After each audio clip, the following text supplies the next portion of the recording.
What's up? Come on in. Here we are. Welcome to a day in the life. I am speaking here in Scottsdale, Arizona at Mindshare. This is the room. As you can see, I am not ready for the public. Connie's here. Hi, Connie.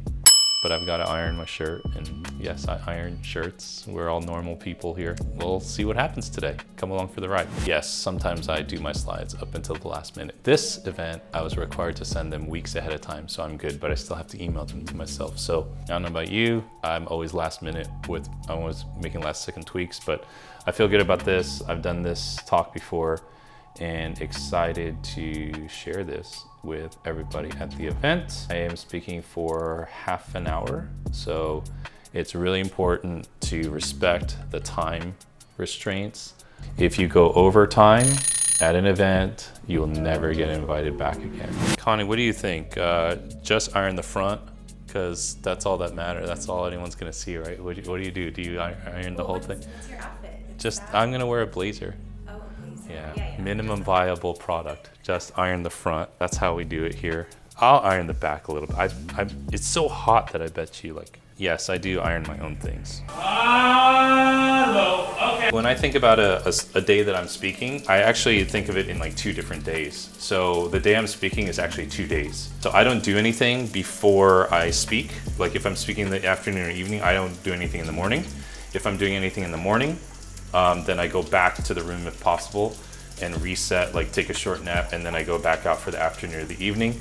The rule of thumb is I'll give you 2 out of the 3 time slots in a given day. If you want me in the morning and the evening, then I'm skipping the afternoon. If you want me in the afternoon and the evening, I'm skipping the morning. If you want me in the morning and the afternoon, then I'm not seeing you in the evening. Today is like an afternoon evening day. So that's kind of how I look at the day. I don't know how the rest of you do it. And so I can socialize, I can hang, I can go pretty hard, man. I have a great time with people at events, which is why I still continue to do them.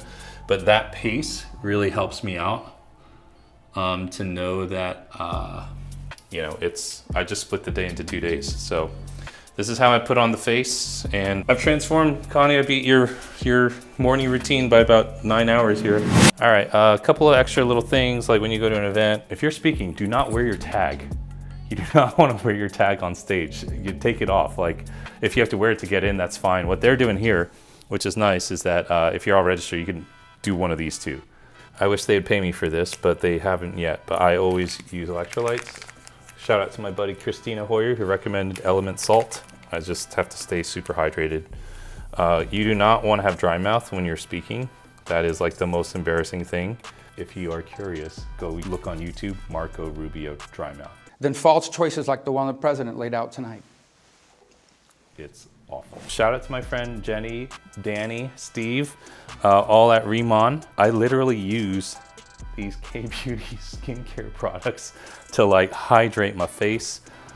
This is the whole lineup. I bring the travel kits. If you're a professional communicator and you're on camera a lot, on Zoom, whatever, you want to feel good, right? So I literally use this when I travel. That get to see the world.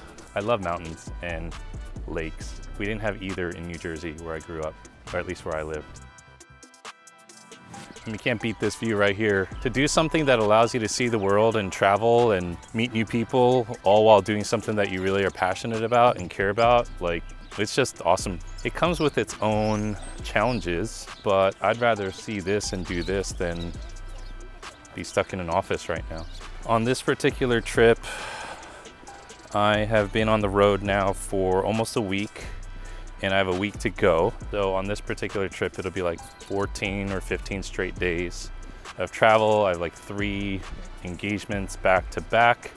I think one of the things I love about speaking is that it's a form of self-expression. So even though you want to help the audience, it's a way of doing it the way you want to do it.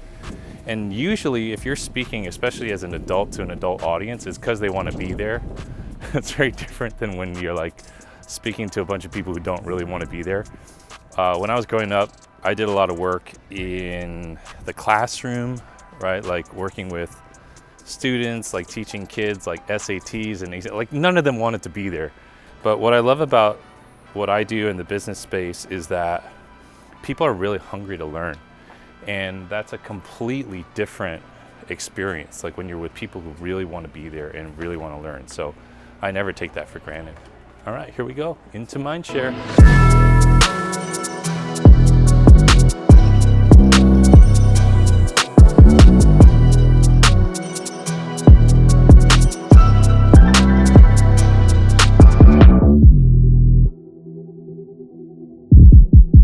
Very good. Thank you, Doctor, for that warm welcome. Okay, thank you so much.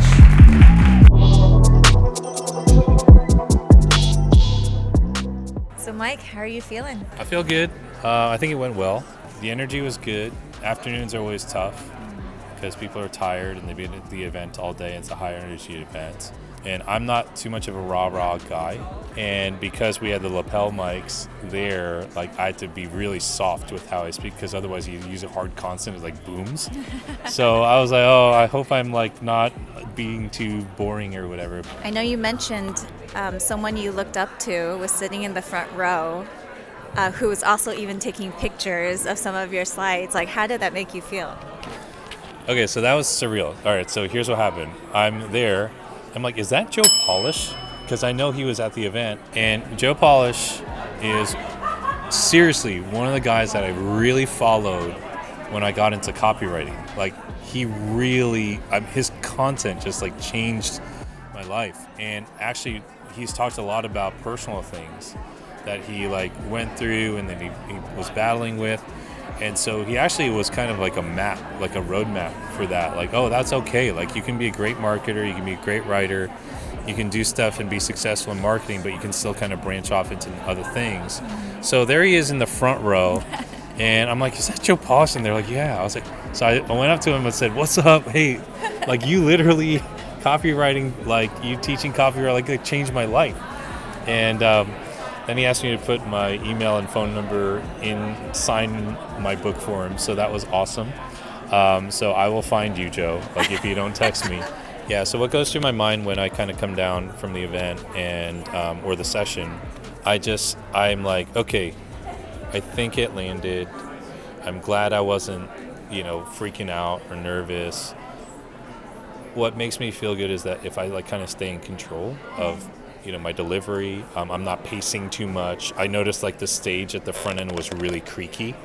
So I stayed towards the back because I didn't want to crick, and then that gets in my own head. I hope you enjoyed this inside look, like behind the scenes look, day in the life of what I do when I speak and I'm on the road. I enjoy it, I love it, and I hope if that's something that you want to do, that it inspires you in some way to just kind of step out, keep building relationships, keep building the skill.